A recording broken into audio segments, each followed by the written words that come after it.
pentru adormire să dăruiască o dignă eroilor neamului românesc în corpurile drepturilor să-i așeze, pe sânule lui Avram să-i odihnească și împreună cu drepții să-i numere și să ne miluiască pe noi ca un munte de oameni iubitori.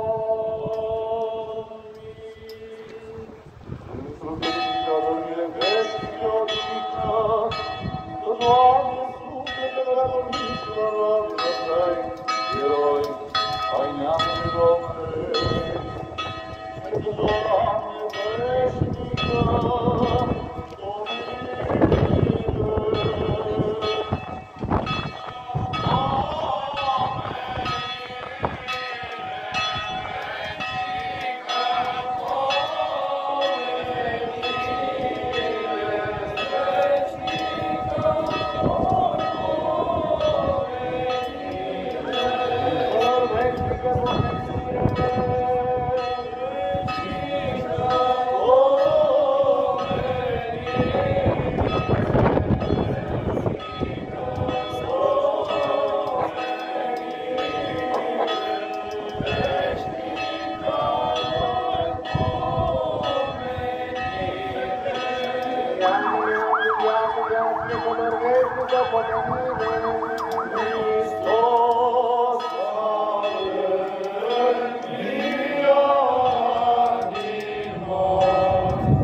iar pe noi să ne miluiască și să ne mântuiască